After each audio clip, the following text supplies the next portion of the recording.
Azərbaycanda bir nömrəlidir Mahir Əsgərov.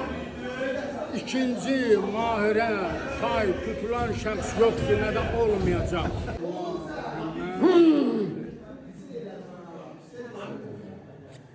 Buyur müəllim, bunu da sizə hədiyyə edirəm. Necə idi? Gördük aziz idman sevenler ve izleyiciler. Gördüğünüz gibi bizim iki tane ustadlarımız, pehlivanlarımızdır burada. Nurəddin Beyləqanlı. Dünyanı, Azərbaycanı dünyaya tanıttıran Nurəddin Beyləqanlıdır. Ve bizim özü təqdim edir. Ağabay, Ağabay pehlivan kardeşlerimiz hoş geldiniz. Siz aslında qonaqdırlar, mənim qonağımdırlar. Və onlara mən bu günləri iki nömrə göstərəcəm. Biri armaturdur, 14'tür. Biri də 14'lük boltdur. Onların birini hədiyyə edirəm onlara. Gedirik birinci armaturla 14'lüyü gördü. Heç bir şəxsliyi qırığı yoxdur. Uşaqlar da baxın, onları da çək, onları da çək, onları da çək. Yəni dəsmal qoymadan. Bunun Nurəddin Beyləqanlı üçün, qardaşım üçün ayıram.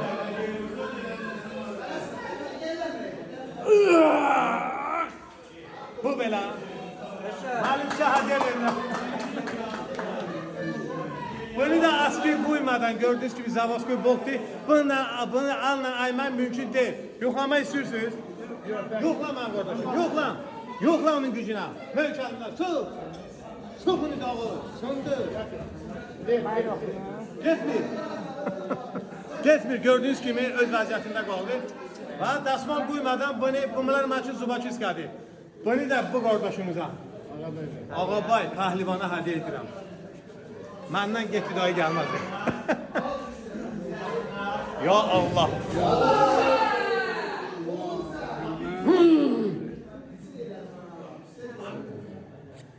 Buyur müəllim, bunu da sizə hədiyyə edirəm. Necə idi? Hoş gəldiniz Oscar'a. Sizləri Bir nömrəli. Can. Bir nömrəli. Mənim qonağımdırlar. Allah bunları qurusun. Allah bizim Azərbaycan xalqını qurusun. Azərbaycanda bir nömrəlidir Mahir Əsgərov. İkinci Mahirə tay tutulan şəxs yoxdur, nə də olmayacaq. Çünki mən pəhlivanam, Nurəddin pəhlivan buradadır. Hər kəsənin özü şüur. Bəli, bizim qardaşlarımız, böyük qardaşlar. Mən bir Rəşid pəhlivanın tələbəsi olduğum üçün 80'dan bəri mən çəlik vururam, mən belə şey görməmişəm. Ona əhsən deyirəm və bu günləri bu şeylər belədir. Biz buna şahidik.